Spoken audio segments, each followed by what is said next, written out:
Maintenant, c'est le dernier chapitre, le 4e et le tout dernier qui va clôturer votre livre tant aimé, qui parle des déterminants de la manifestation de la destinée d'un humain sur la terre. Alors ce chapitre, il est consacré totalement au Saint-Esprit.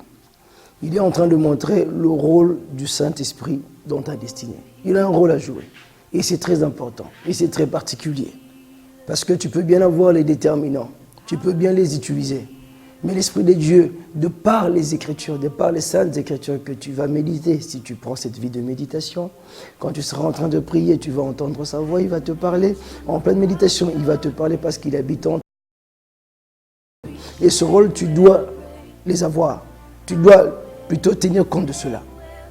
Et son rôle, c'est de te conduire tout simplement. La Bible dit que quand il viendra, il te conduira lui dans toute la vérité. Il te conduira sur le chemin de la vérité. Il te conduira par où tu dois passer.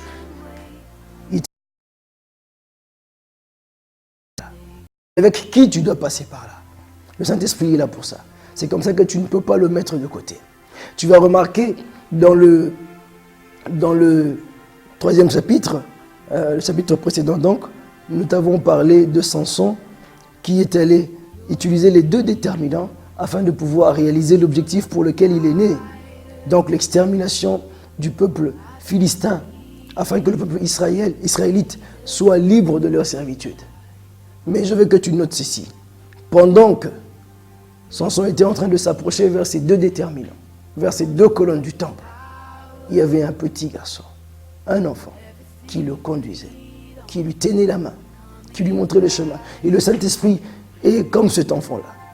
Une voix fragile dans ton cœur, une voix simple, une voix timide, qui te parle pendant que tu pries, pendant que tu jeûnes, pendant que tu es en train d'étudier la parole. Cette voix-là te parle. Pendant que tu vas écouter le pasteur à l'église, cette voix-là te parle, si simplement. Soit du dedans de ton cœur, soit de l'extérieur par une autre personne. Et tu as besoin de pouvoir écouter le Saint-Esprit. Sinon, sans lui, tu ne peux pas être conduit. Les Écritures, à elles seules, ne peuvent pas te conduire. La prière, à elle seule, ne peut pas te conduire. Celui qui conduit, celui qui a mandat de conduire, c'est l'Esprit de Dieu, le Saint-Esprit.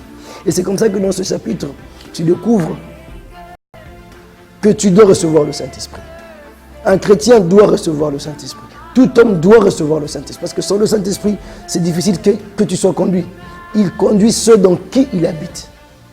S'il n'habite pas en toi, il ne peut pas te conduire. Jésus a dit aux disciples, il va venir. Et quand il viendra, c'est là qu'il